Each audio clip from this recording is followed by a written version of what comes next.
What are some of these strains that you've brought with you today? Well, this one, I'll be careful how I pick this up. Yes, we just, unfortunately, the basket's only the lower peninsula here. But There's these Kalamazoo right there. There's Kalamazoo right here, kind of right with that pretty red one, I guess. These are Jonagold apples. They're my favorite, so that's why I felt I would bring them. Combination between the Jonathan, which is a tart apple, and the Golden Delicious, which of course is a very sweet apple. This is kind of a gingery, spicy, just a very aromatic apple. They usually grow very large in Michigan. You know, some of these apples here in the corners would be very typical of a Jonagold. People are going to find that in the stores until probably at least March or April. Good hard apple. This one is a Fuji. Fuji is probably the sweetest apple that we grow. And it is in Japan, it is the favorite apple. They call it the honey apple because of how sweet it is. It's a very firm and hard apple, and it's probably the last apple to come off the tree in Michigan.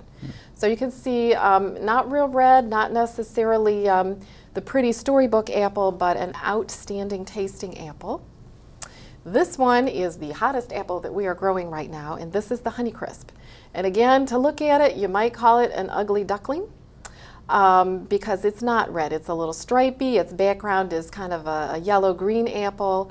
But these apples, just very sweet, very explosively crisp. It has to do with their cell walls are actually thicker, and the cells are larger, meaning that they hold more water. And so when you bite into it, it's just been described as explosively crisp. We are out of these now in Michigan, unless somebody finds them in their local farm market, but we sell out of them pretty much by early November. They're that popular, and they command a higher price out in the marketplace, but I just thought I would bring you that one to show you. How many varieties of apples are there? Well, we grow, how many varieties there are hundreds all over the world. We grow 20 of them here on a commercial basis.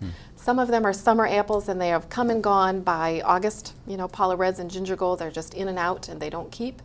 Others, like the Fuji, like the Red Delicious, you know, we will have all the way into June or July. Now, it seems like within the last year or so, there was a lot in the news about problems with the bee population and pollination with bees. There was a mysterious illness that was afflicting bees. Did that affect Michigan's apple crop? Are bees used for pollination in apple orchards? Bees are absolutely used for pollination. In a commercial orchard, a grower will put a couple of crabapple trees. They just have more flowers. They're more attractive to bees. So that kind of lures the bees to the area. We in Michigan did not really experience problems with the colony collapse disorder this year. Our bees are ordered by our apiarists, the beekeepers, from Florida, actually. Almost every single year they replenish the colony. So at this point, our supply channel remains strong. Obviously, we're very concerned about the health of bees. There is some research that's going on with Michigan State University and up in Traverse City and some different places using more native pollinators. You know, there are horn-faced bees, there are other strains of bees than the honeybee that perhaps can be harnessed out in the orchard that are maybe going to be more immune to some of these, you know, perhaps natural disorders, virus. I don't think we know at this point what's caused the colony collapse. But so there's good research going on that we hope we're not going to suffer a bee crisis here. It hasn't affected Michigan's apple crop at the present time? Nope, it has not. Nope, pollination was good. It's, you know, always, there's so many things that we always have to worry about, but that did not materialize to be an issue in 2007. What else is the Apple Commission working on? Well, we've got a lot of research going on. Apple Committee in Michigan, all Apple states kind of come together, and we work with U.S. Apple, which is our national trade organization, and we're doing a lot of health research. I mean, I'm sure you know that a lot of our fruits and vegetables, we're taking a new look at them these days for flavonoids and different micronutrients, phytonutrients that are in them and what they might be doing for us. And I'm sorry to say, but we do believe in the saying, an apple a day keeps the doctor away. I wondered if you were going to bring that up. I'm sorry, but I just couldn't resist that. But anyway, there's some real promising research out there that Particularly the Red Delicious, the dark red skin of the Red Delicious has some anthocyanins in it that appear to be really good in warding off, I think it's a little premature to say that, but may have a positive effect on some types of cancers, colon cancer being one of them.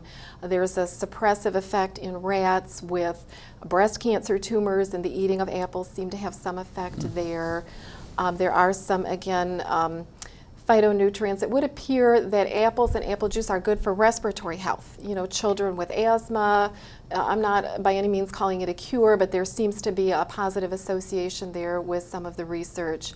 And there's a memory function research that actually is the most promising piece that is being worked on.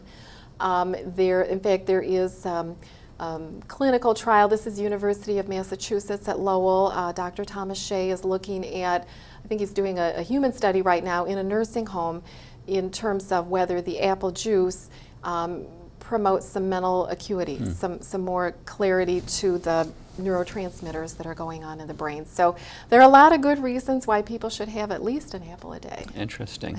If I get a bag of apples from the grocery store, how should I keep them at home? Do they need to be in the refrigerator? Should I put them on the shelf? How long are they good for?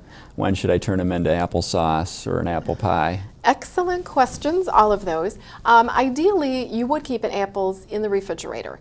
I know it's kind of a disconnect because people will go into the grocery store and you see the apples are not refrigerated in the grocery store, but they're actually in there for such a short period of time. You know, they've turned that whole inventory over in a few days, ideally.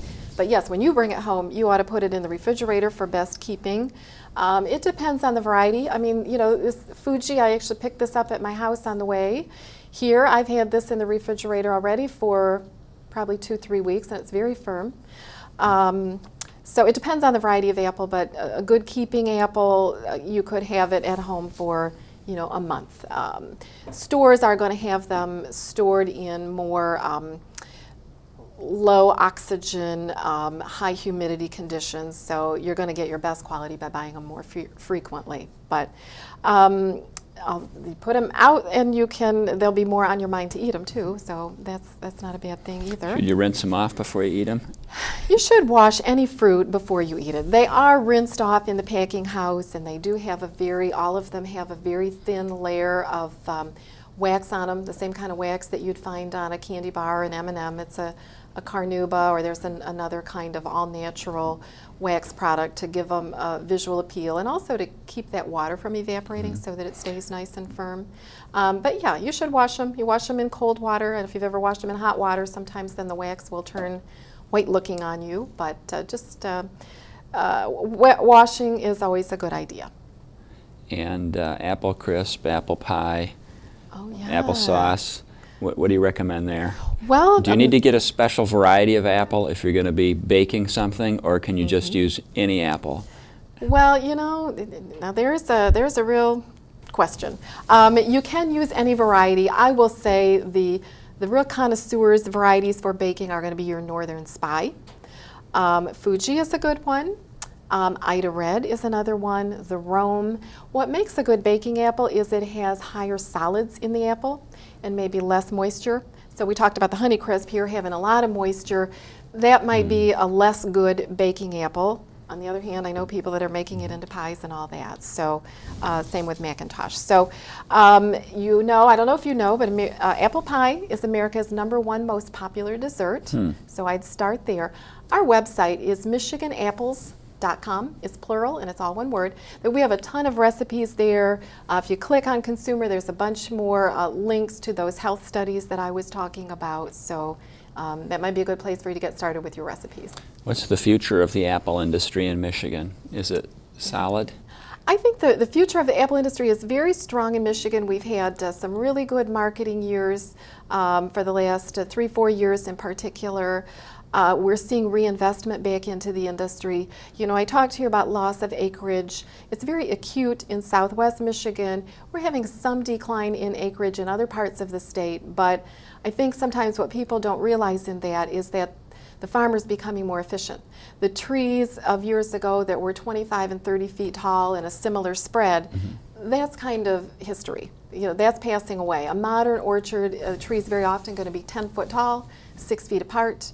It's going to be bearing apples by its 4th year of production. And so the apple orchard is